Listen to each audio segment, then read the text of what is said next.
Alaskan Senator Dan Sullivan has stated that the U.S. Air Force would deploy 150 F-22 and F-35 fighter jets to his state. He also added the construction of America's first deepwater port in the Arctic Circle will be initiated. Sullivan said it will send a message to Russia and China about U.S. power projection capabilities in the Arctic. The 150 Lockheed Martin F-22 Raptor and F-35 Lightning II jets expected to be deployed to Alaska will constitute one of the largest, if not the biggest, single U.S. deployment of fifth-generation stealth fighters anywhere in the world. Viewers may note that the U.S. Air Force at present operates 187 F-22s and about 250 F-35s in total. The 356th Fighter Squadron off Eielson Air Force Base in central Alaska received its first 2 F-35s in April, with 4 more on loan from Hill Air Force Base in Utah for training purposes. The 356 was reactivated in October 2019. As per reports, by December 2021, the base will double its personnel, and the Pentagon expects to spend some $500 million on base construction to accommodate the new troops and aircraft. This video is sponsored by the free-to-play military vehicle combat game War Thunder. We talk a lot about military vehicles on this channel, but what about trying them out for yourself? In War Thunder, you can choose from more than 1,200 playable vehicles from the 1930s to the 1990s and go to battle on more than 80 theaters of war. You can fly aircraft, helicopters, drive tanks, and command ships of all types and sizes, which have been carefully recreated from their real-world counterparts. It's available as a free download on PC, PlayStation 4, and Xbox One with cross-platform support. So grab your friends and give it a try. All viewers of Defense Updates that register using the link in the description below will also get a free premium tank, aircraft, or ship and 3 days of premium account time as a bonus.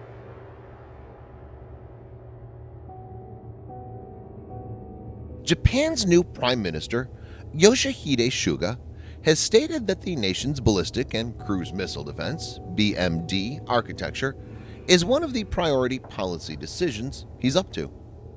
Japan faces a multitude of missile threats from North Korea and China and needs a proper solution. Currently, it's overdependent on U.S. and Japan's Aegis-enabled warships for BMD. The situation was made complicated after the Japanese Defense Ministry decided not to acquire 2 land-based Aegis Ashore AA systems for use at separate sites. This was because of the concerns from the civilian population living in the vicinity of the proposed site that falling rocket boosters from these systems' interceptors could cause damage in the area. Other options are also one table, which includes placing the Aegis Ashore batteries on specially constructed naval vessels rather than on land to resolve the safety issue of the local community. But this has its own drawbacks. Admiral Hiroshi Yamamura of Japan's Maritime Self-Defense Force has brought to the attention that Japan's additional BMD capability must not be influenced by the weather or climate. Naval vessels may not be a stable platform for Aegis Ashore system during rough weather or sea conditions and hinder its operation.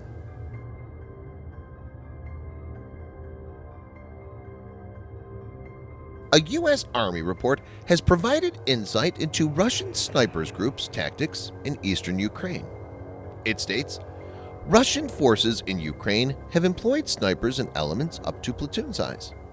These units will operate on a small frontage of only several hundred meters. They'll layer their assets in roughly 3 ranks with spacing determined by range of weapon systems and the terrain. The first rank will be composed of proxy forces trained as designated marksmen.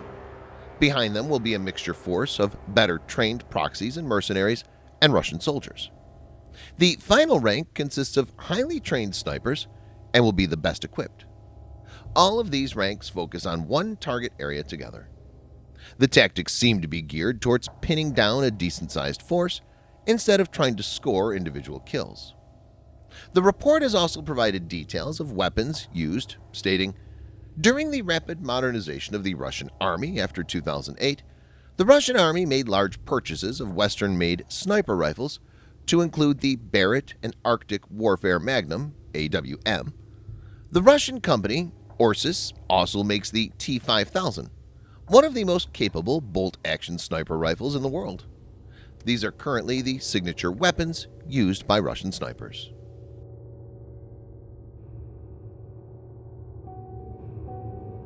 Australia's 2020 Defence Strategic Update and Force Structure Plan indicates that it will be taking up a more proactive role in the Indo-Pacific. The document seems to be taking into consideration many factors, of which the Chinese coercive actions in the region are weighing heavily. Viewers may note that this comes after Australia announced that it would spend $186 billion on its military, including long-range missiles, over the next decade, amid rising tensions in the Indo-Pacific region. Though Prime Minister Scott Morrison refrained from naming China as he pressed home Australia's needs by defining a post-COVID world that is poorer, that is more dangerous, and that is more disorderly. Australia plans to arm its fleet of Super Hornets with long-range anti-ship missiles purchased from the United States. It's also looking to deploy long-range hypersonic missiles that could be launched from land. In a speech to the Australian Defence Force Academy in Canberra, Morrison has said his country must face the reality that we've moved into a new and less benign strategic area.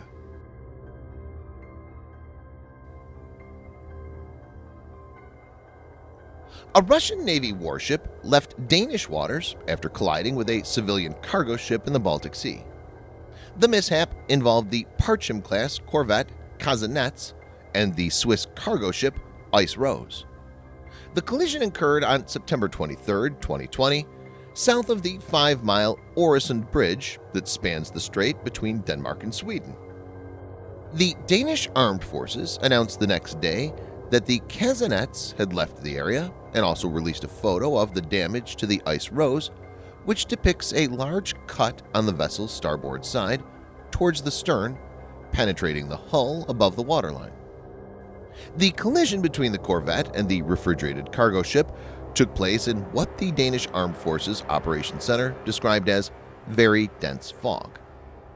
Ice Rose is over 475 feet long and has a cargo capacity of 14,567 tons, while Kazenets has 800 tons displacement and a length of just over 236 feet. The good news is that there were no injuries to those on board either vessel, neither was there any spillage of oil or other chemicals.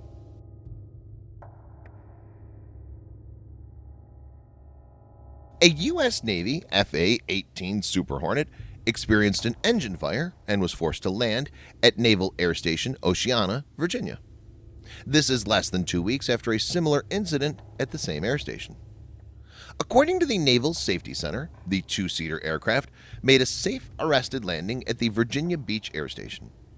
Commander Jennifer Craig, a Naval Air Force Atlantic spokeswoman, told Military.com that the emergency landing took place around noon and involved a Super Hornet from Strike Fighter Squadron VFA-11. She added that the incident took place while training over the Virginia Capes. Craig said in a statement, "The aircraft landed safely at NAS Oceana without incident. An aviation mishap investigation has been initiated to determine the cause of the incident. There were no injuries." Viewers may note that the U.S. Navy is still investigating a September 10th mishap involving a different FA-18F Super Hornet. Craig stated that, "At this point, it's too early to speculate the causal factors for the in-flight engine fire with both VFA-103 and VFA-11, but an investigation will determine the contributing factors. As of now, it's not clear if the two Super Hornet mishaps have any connection." Thanks for watching. Subscribe for more videos like this. Hit the like button if you find the video interesting, and kindly provide your feedback in the comment section. This will help us improve.